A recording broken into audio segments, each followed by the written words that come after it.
When the glory comes, there be no words to say.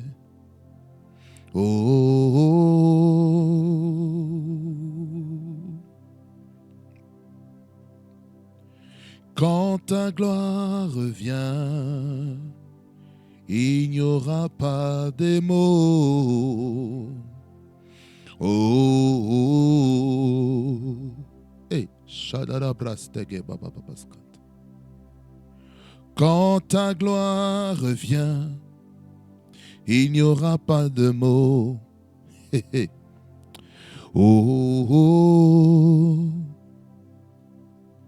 Jésus-Christ. Quand ta gloire revient, il n'y aura pas de mots.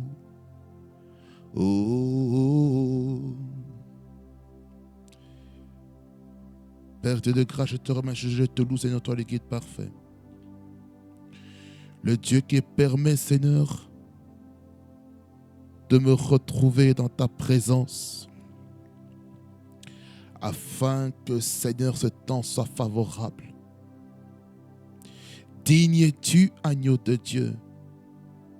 Digne es-tu, le roi de gloire.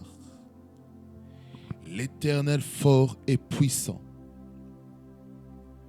Voilà pourquoi, Seigneur, je remets ce temps de la parole entre tes mains. Viens, Seigneur, sanctifier, purifier ce moment, afin que ce moment soit béni par toi, Seigneur Jésus-Christ de Nazareth.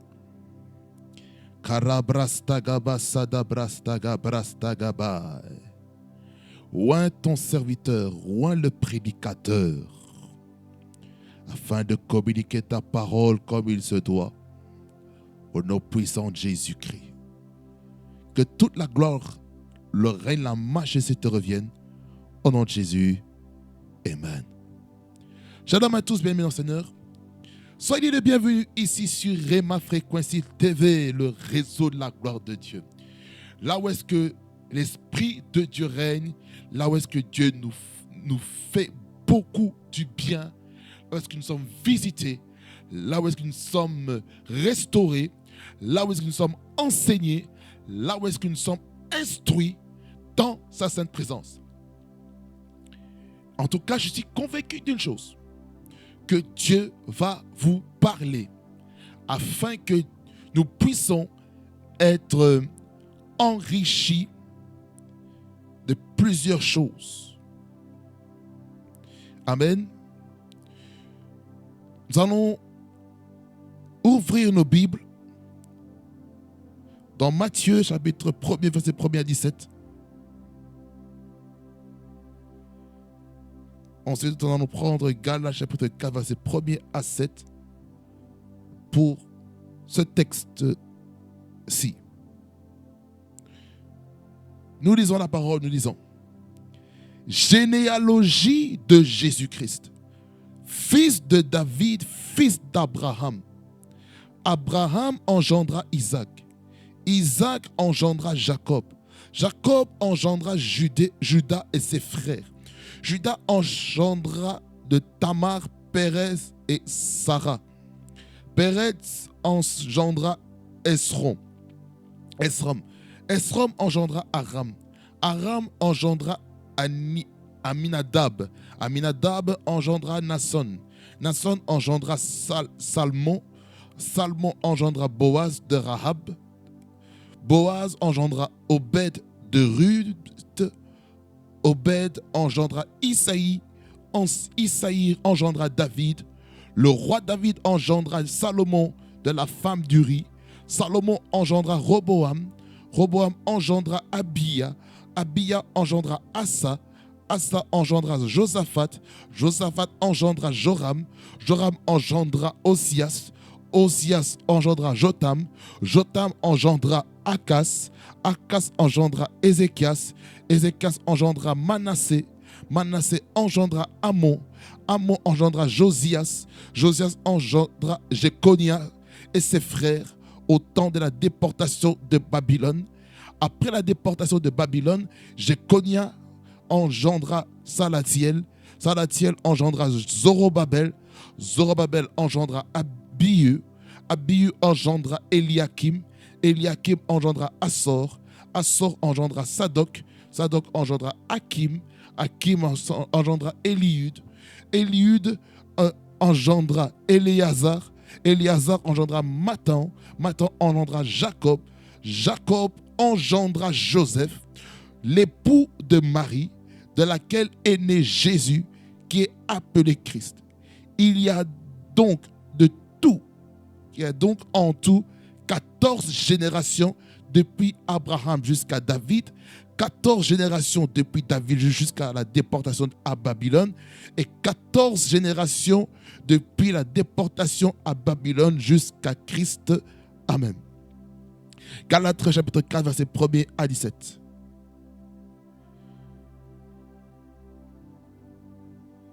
There be no words to say.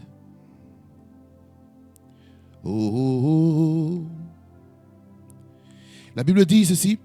Or, aussi longtemps que l'héritier est enfant, je dis qu'il ne diffère en rien d'un esclave, quoiqu'il soit le maître de tout, mais il est sous des tuteurs et des administrateurs jusqu'au temps marqué par le Père. Nous aussi, de la même manière, lorsque nous étions enfants, nous étions sous l'esclavage des principes élémentaires du monde. Mais lorsque les temps ont été accomplis, Dieu a envoyé son Fils né d'une femme, né sous la loi, afin qu'il rachète ceux qui étaient sous la loi, afin que nous recevions l'adoption. Et parce que vous êtes fils, Dieu a envoyé dans nos cœurs l'esprit de son Fils, lequel crie Abba Père. Ainsi, tu n'es plus esclave, mais fils. Et si tu es fils, tu es aussi héritier par la grâce de Dieu. Amen. J'intitule mon sous-thème du grand thème de ce mois, la relation père-fils spirituelle et ses réalités, les types de pères. C'est ça le sous-thème. Les types de pères. Bien-aimés dans le Seigneur, il est important de comprendre qu'est-ce qu'un père. Parce que dans le premier message, j'étais en train de vous parler spécifiquement en ce qui concerne la relation. Je me suis vraiment appesanti sur la relation et sur ce qu'une relation avait comme exigence. Je vous ai parlé de toutes ces choses. Et pour ça, je vous laisse aller voir la vidéo pour une meilleure compréhension. Peut-être allez me demander pourquoi tu as lu Matthieu 1er, le verset 1er à 17. Quelle est la relation entre les types de pères et la généalogie de Jésus? Je vais vous expliquer. Vous devez savoir ceci, bien-aimés dans le Seigneur, que chaque individu qui vit sur la terre provient de quelque part. On n'est pas fils par hasard. On n'est pas fils dans les désordres. Mais on est fils parce qu'on vient de quelque part. Que ce soit biologique, que ce soit spirituel. Raison pour laquelle il est très important de placer le fondement par rapport au type de père. Mais d'abord, j'aimerais définir c'est quoi un père. Un père, selon les Strong bibliques, selon les dictionnaires bibliques, ça vient du mot grec pater, d'où vient le mot paternité, d'où vient le mot paternel. Et dans ce mot pater, il nous fait comprendre que ça fait allusion à un géniteur. À un géniteur, ça veut dire par là quoi? C'est pas seulement le fait d'enfanter ou de donner un enfant, seulement, non. C'est aussi le fait de l'éduquer, c'est le fait de l'inculquer des valeurs pour que l'enfant et le fils puissent grandir avec les valeurs du père, étant donné que le père est le leader du fils et le fils ne fait rien sans avoir vu ce que le père fait. Et c'est là où je vous ai parlé de l'égalité de Jésus-Christ avec le Père. Parce que Jésus-Christ, dans le livre de Jean, il fait beaucoup allusion, il fait toujours référence au Père. Ce qui signifie que chacun doit identifier son Père. Qui est ton Père spirituel? Qui est ton Père? Aujourd'hui, il y a beaucoup d'enfants qui sont en manque d'autorité paternelle, d'autorité parentale. Certains sont dans des chemins tortueux. Pourquoi? Parce qu'un père, une mère n'est pas là. Qu'ils soient majeurs ou pas, on voit des enfants, des adolescents en train de faire n'importe quoi parce que les parents ne font pas leur travail. Raison pour laquelle il est très important pour un père de prendre ses responsabilités afin d'enseigner, afin d'inculquer des bonnes valeurs dans la vie de l'enfant. Écoutez, il arrive que l'enfant veut avoir son indépendance vis-à-vis des parents. Il veut habiter tout seul, il veut aller loin des parents. Parce qu'il estime, voilà, oh non, chez moi à la maison, c'est toxique, c'est ceci, c'est cela. Ok. L'enfant va maintenant aller loin, dans un endroit qu'il ne connaît pas. Et il rencontre des mauvaises personnes qui vont encore détruire plus davantage cet enfant. Et qu'est-ce qui va se passer? Cet enfant-là sera détruit. Il voudra revenir. En fait, il veut revenir d'un côté, de l'autre côté, il a honte. Il a honte, il a peur qu'on puisse le juger, le condamner parce qu'il a fait quelque chose qu'il ne fallait pas. Alors, ça, j'aimerais même faire un petit peu ici une petite brèche, une petite parenthèse par rapport au thème prochain sur les types de fils. Parce qu'il est très important de comprendre que nous avons besoin des pères. On dit souvent que lorsqu'on a un père, on a un repère. C'est-à-dire par la quoi c'est le père qui donne le repère au fils afin de savoir dans quelle direction il doit aller. Alors, il est très important de savoir que c'est le père qui donne l'héritage au fils. Vous devez savoir, dans l'héritage, il y a l'héritage d'un point de vue matériel.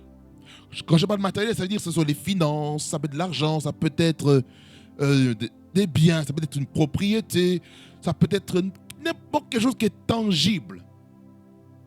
Vous devez savoir aussi que dans l'héritage, il y a aussi l'héritage aussi invisible. Ça, c'est l'héritage spirituel. Invisible, c'est la bonne éducation, c'est le modèle à suivre. Par exemple, le père a enseigné l'unité, a enseigné l'amour. Il a enseigné le fait d'être soudé. Il a enseigné la discipline. Il a enseigné telle chose. Et les enfants, lorsque le papa ou la maman décédera, ils vont continuer à perpétuer l'héritage que le papa et la maman ont enseigné à l'enfant. C'est pour ça que dans le livre de Proverbes, on exhorte aux parents de d'instruire aux enfants afin qu'ils ne puissent pas se détourner des mauvaises voies. Je paraphrase. C'est pour dire que l'instruction, l'éducation est très importante pour comprendre qu'on a besoin de ça pour aller loin. Il faut l'éducation, il faut l'enseignement. Et lorsqu'il manque l'enseignement, on ne pourra pas aller loin. L'enseignement, l'éducation, c'est ça qui permet d'asseoir quelque chose dans la vie des fils. C'est pourquoi dans la relation père-fils spirituelle, il est très important de comprendre que le fils spirituel a besoin de l'éducation spirituelle de ses pères spirituels. En fait, de son père spirituel. On n'a pas plusieurs pères, on a plusieurs maîtres, mais on n'a qu'un seul père. C'est ce que nous devons comprendre.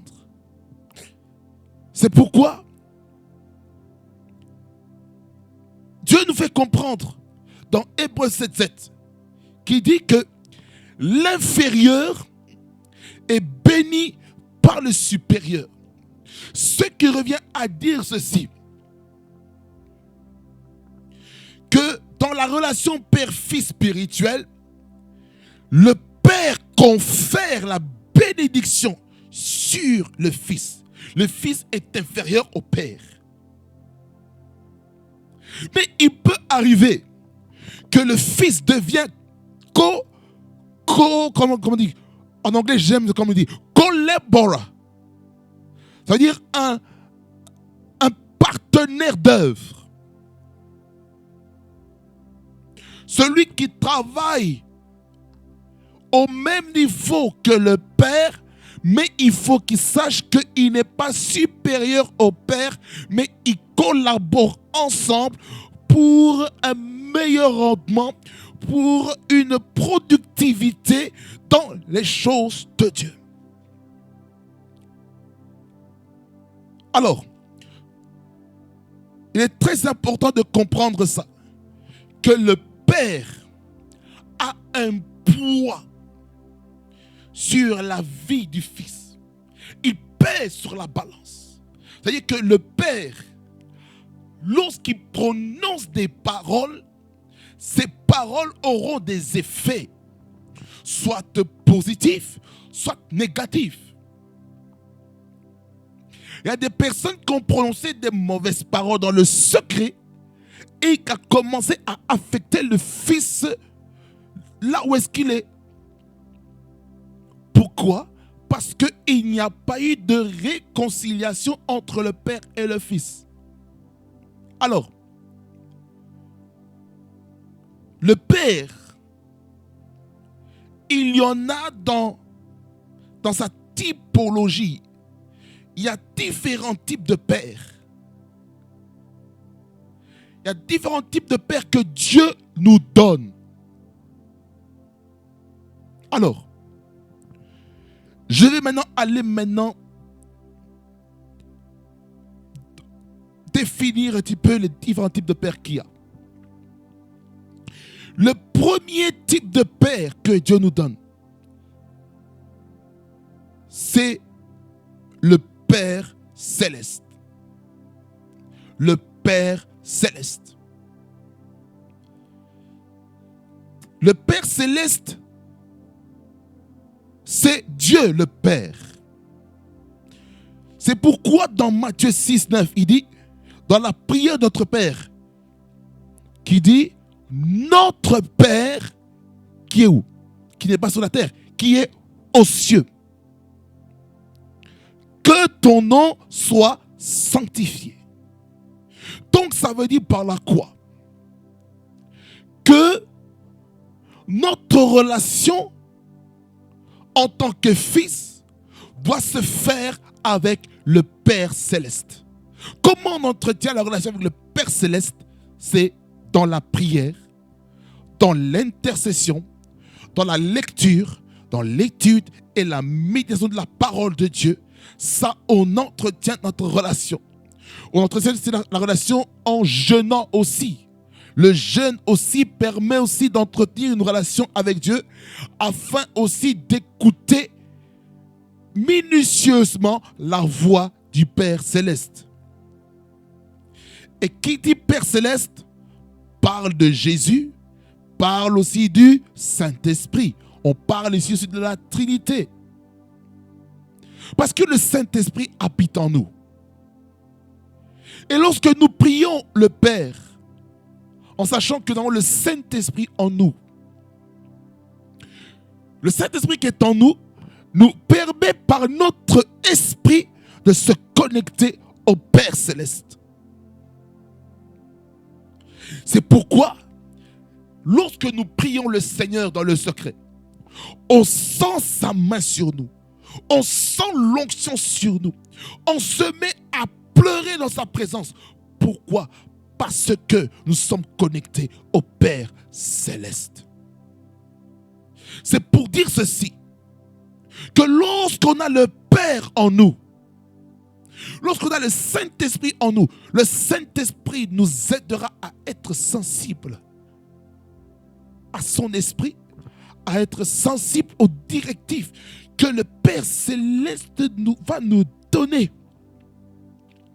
C'est pourquoi il est très important de respecter, d'honorer le Père dans nos prières, dans nos temps d'intimité. Soyons en intimité avec le Père. Soyons en intimité avec le Fils. Soyons en intimité avec le Saint-Esprit. C'est très important. Le Père Céleste. Ça veut dire que le Père Céleste, il domine tout le domaine céleste, y compris le terrestre, y compris l'aspect maritime. Le Père contrôle tout en tous.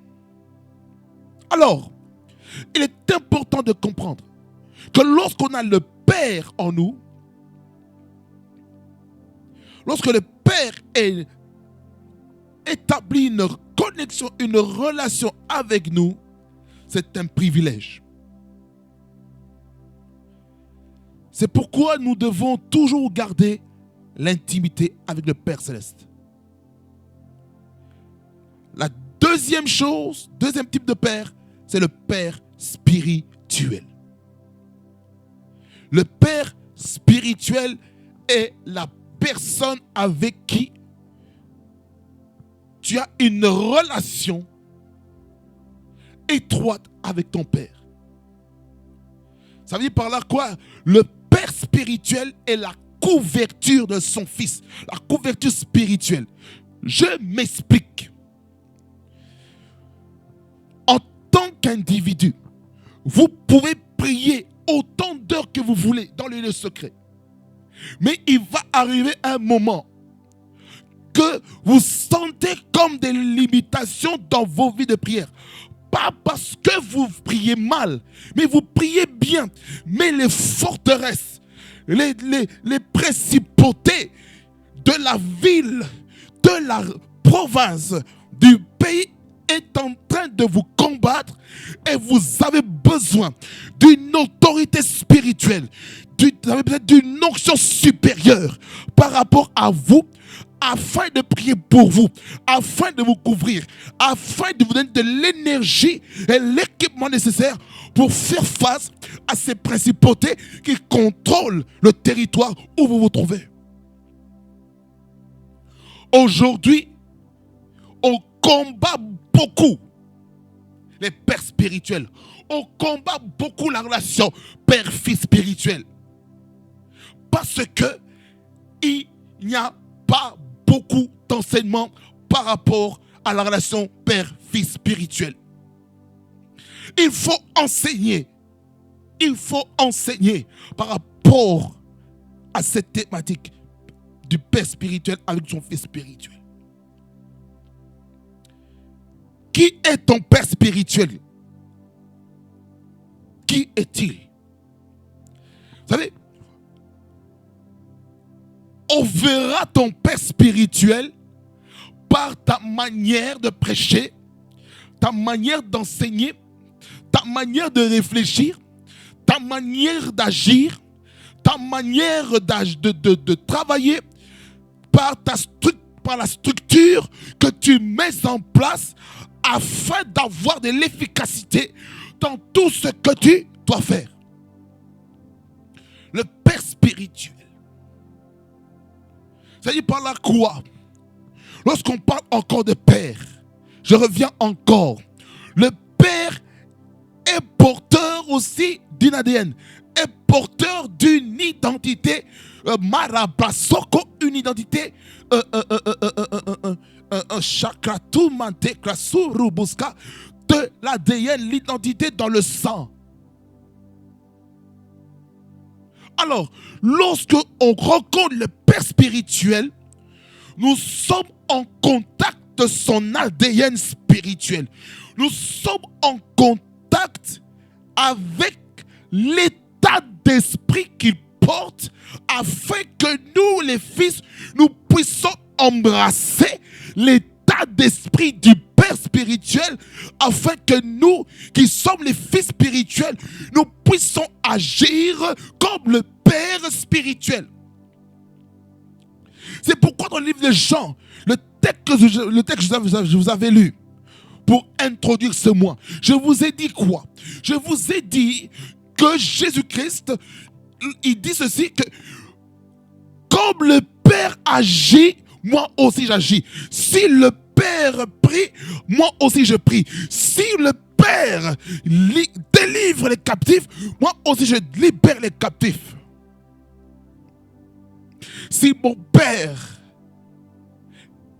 fait telle chose, moi aussi je le fais. Ce qui signifie ceci. Par rapport au Père spirituel et la relation avec le Fils spirituel, vous devez comprendre, il y a la notion de l'imitation. Aujourd'hui, les chrétiens ne veulent pas imiter le bon exemple de leur Père spirituel. La Bible dit, soyez mes imitateurs comme moi je le suis de Christ. Il faut être des imitateurs de ses parents spirituels. Ma question, qui est ton Père spirituel? C'est pour cela que je vous ai lu Matthieu chapitre 1, les 17 premiers versets, pour vous montrer la généalogie de Jésus. Par qui ça a commencé? Ça veut dire par là quoi? Par la relation père-fils spirituel, on doit savoir l'onction que tu portes. Qui est le détenteur de cette onction? Oui, nous sommes tous loin. Ça, c'est un fait. Mais il y a des types d'onction qui s'ajoutent dans l'onction que tu as déjà personnellement. Il est important de comprendre ça. Que chacun et chacune porte l'onction de son Père spirituel. Ça dit par là que lorsque le Père spirituel t'impacte quelque chose, c'est pour manifester les mêmes choses qu'il est en train d'opérer dans son ministère. Si ton Père spirituel prophétise, fils spirituel prophétise. Si ton Père spirituel guérit les malades, toi aussi guéris les malades. Si ton Père spirituel délivre les captifs, toi aussi délivre les captifs.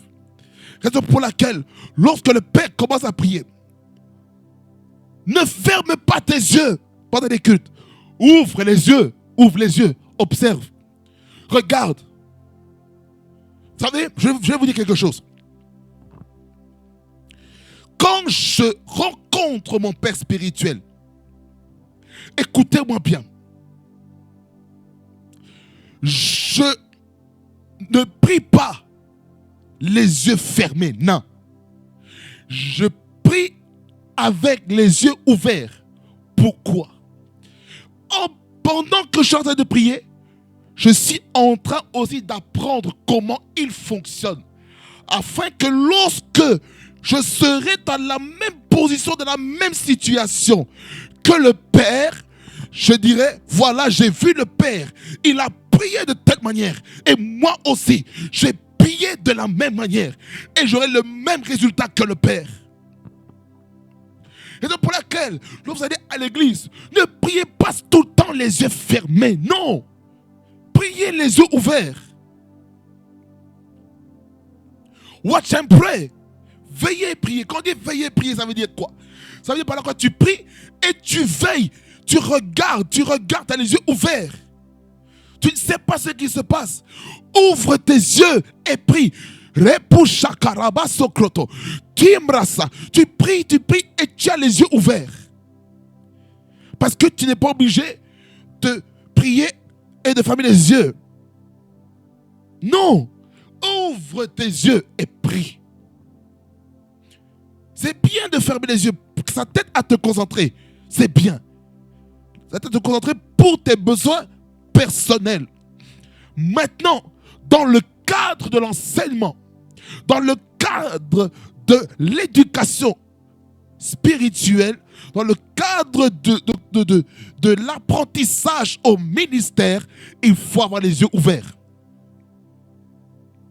C'est pourquoi, par exemple, si vous êtes chantre, si vous êtes choriste, louangiste, si vous êtes musicien, et que vous avez un appel à la prédication, vous avez un appel à devenir un prédicateur, un pasteur, un docteur, apôtre, évangéliste, prophète, évêque, tout ce que vous voulez. Lorsque votre père spirituel est en train de prier, ouvrez vos yeux et regardez. Apprenez comment il prie. Posez-lui des questions. Comment il fait pour opérer dans tel type de dimension? Comment il fait? Posez-lui les questions.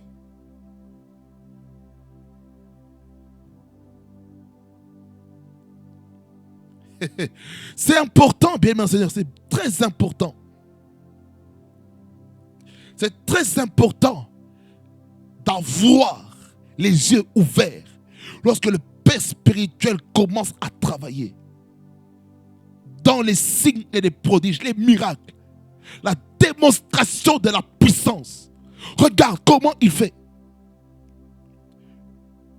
Et avec le Père spirituel, il faut aussi lui demander les secrets. Comment il fait telle chose.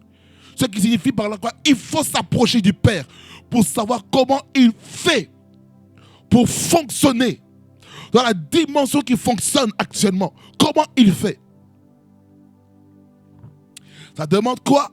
Ça demande que tu aies les yeux ouverts. Tu ne peux pas être fils spirituel si tu ne regardes pas comment ton père spirituel fonctionne. C'est impossible. Tu n'auras jamais les résultats dans ta vie si tu n'apprends pas à regarder comment ton père spirituel fonctionne. Maintenant, si quelqu'un vient à l'église et qui est boiteux, et que ton père spirituel est en train de prier par rapport à ça, publiquement, mais mon gars, mais ouvre les yeux, regarde comment il fait. Regarde les types de prières qu'il fait. Regarde l'intonation et tout. Parce qu'il faut être avec le Père spirituel pour savoir comment on fait. Et pour cela, par rapport au type de Père, par rapport au Père spirituel, écoutez-moi très bien, écoutez-moi bien. Suivez-moi attentivement ce que je vais vous dire.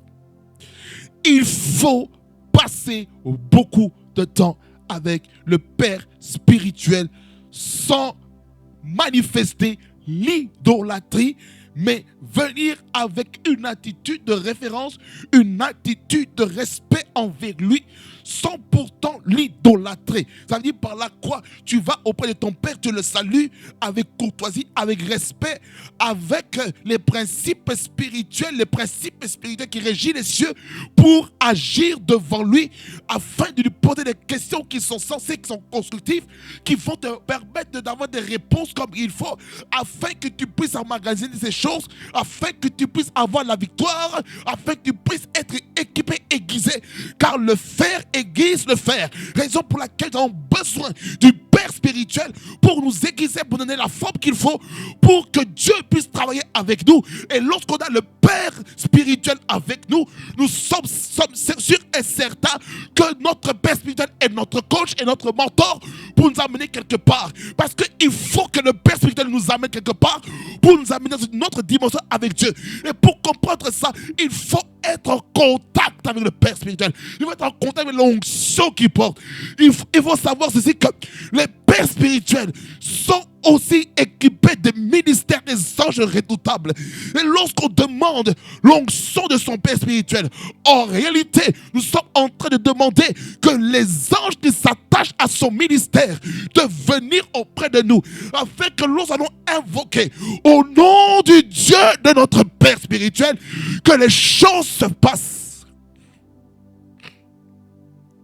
C'est pourquoi lorsque Élie a été prise, a été enlevé, Skarabaskata, avec les chars de feu, lorsque Morabassa, Élie a laissé le manteau, qu'est-ce qui s'est passé? Élie a pris le manteau, il a dit ceci, lorsqu'il devait traverser le Jourdain, il a dit: où est le Dieu de nos pères? Il a pris le manteau, il a frappé, et la mer s'est séparée en deux, et il a marché librement. Pourquoi? Parce qu'il a vu son père spirituel, Élie, en train de faire des signes et des prodiges. Raison pour laquelle il faut observer. Il faut observer le type de père. Le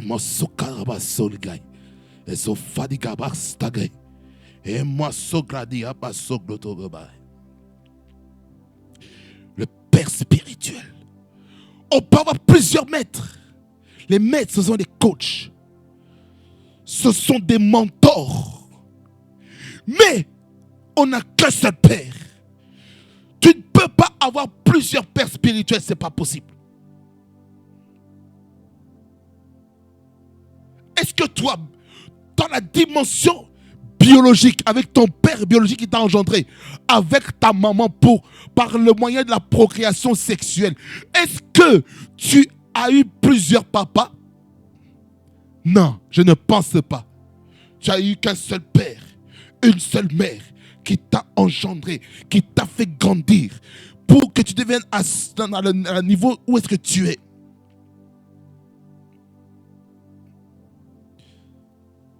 Non. Ça, c'est pour ça qu'il est important de comprendre que dans le monde spirituel, on n'a qu'un seul père. Mais il arrive parfois que ton père spirituel est loin, n'est même pas dans ton pays, là où est-ce que tu habites. Mais Dieu te place sous un pasteur qui est ton mentor, qui est ton coach. Mais ce n'est pas ton père spirituel, c'est ton coach, c'est ton mentor. Ça veut dire la manière que tu parles est le résultat du mentorat que tu as eu avec ton mentor. J'aimerais dire ceci à quelqu'un qui se trouve dans une église locale. Il y a certains d'entre vous, le pasteur dans lequel vous dépendez, le pasteur principal, le pasteur titulaire dans lequel vous dépendez, en réalité, c'est votre mentor, c'est votre coach. Mais ce n'est pas forcément votre père spirituel. Vous devez l'identifier.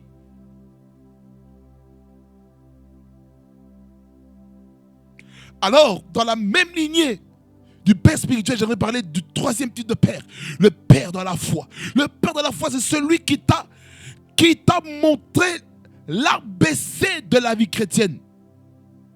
C'est celui qui t'a gagné pour le Seigneur, qui t'a gagné à Christ. C'est le père dans la foi. Il t'a engendré dans la foi.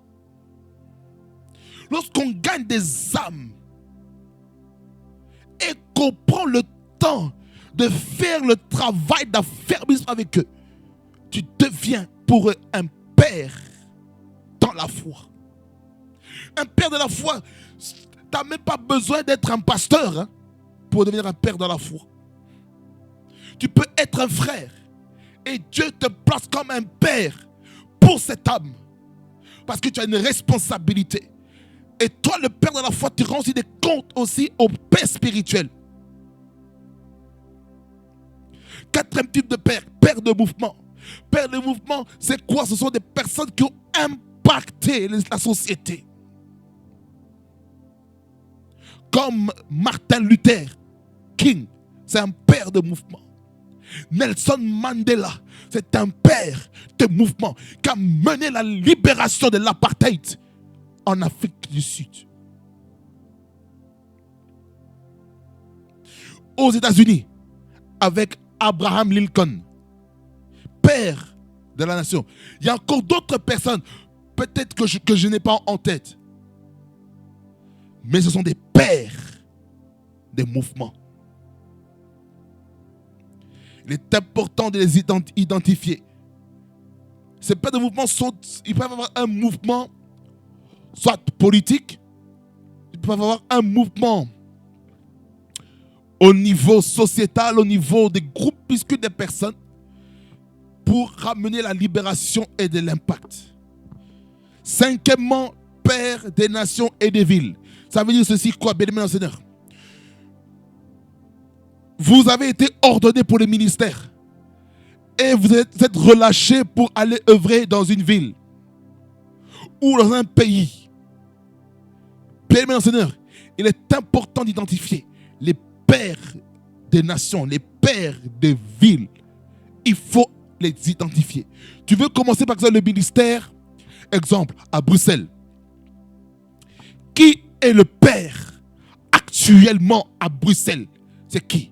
Tu vois que cette personne, tu donnes même une forte offrande auprès de ce père afin qu'il t'ouvre l'accès, qu'il t'ouvre le ciel, afin que tu puisses œuvrer dans la ville de Bruxelles. Peut-être tu es appelé à aller bâtir une église, par exemple, à Marseille. Et tu sais qu'à Marseille, il y a des principautés spirituelles là-bas. Tu vas auprès d'un père, d'une église qui a commencé avant toi. Va le voir et demande la prière de ce père-là afin qu'il puisse libérer quelque chose sur toi, afin que le travail que tu as fait dans cette ville soit plus facile. Pourquoi les gens luttent dans les villes, dans les pays, lorsqu'ils commencent le ministère? C'est parce qu'ils n'ont pas identifié les pères des villes, les pères des nations. C'est important de les identifier. Sixièmement, j'ai déjà parlé du père biologique.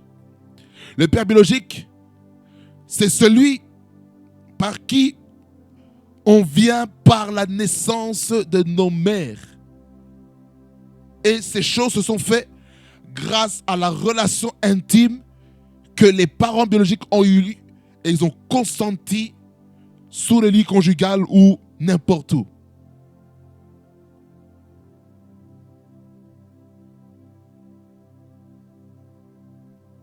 Alors,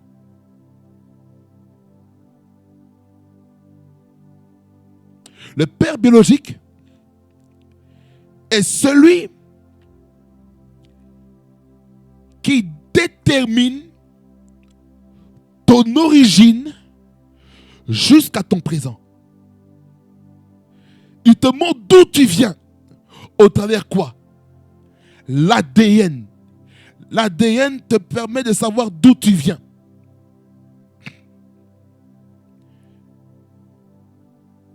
Ton père biologique a son ADN, a son groupe sanguin, a son génotype.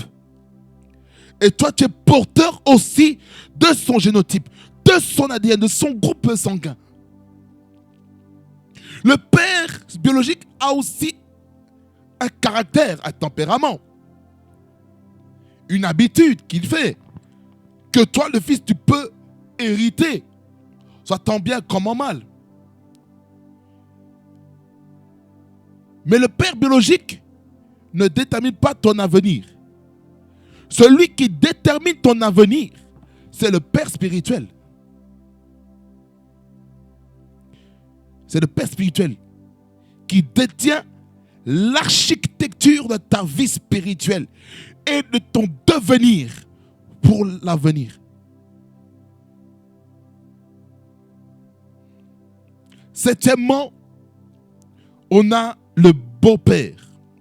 Le beau-père, il est sous deux tendances. La première tendance, c'est la tendance où un beau-père se marie avec la maman qui a des enfants. Et que le beau-père accepte de prendre la responsabilité d'œuvrer au même niveau que le père biologique. Le deuxième volet, c'est le volet marital, dans lequel l'homme ou la femme, lorsqu'il se marie, le parent du mari ou le parent de la femme devient les beaux-parents, et dans les beaux-parents, il y a le beau-père et la belle-mère.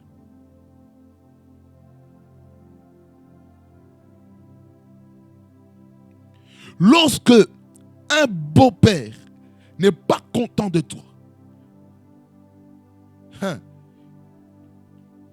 tu vas vivre des calamités dans ton mariage si tu ne fais rien.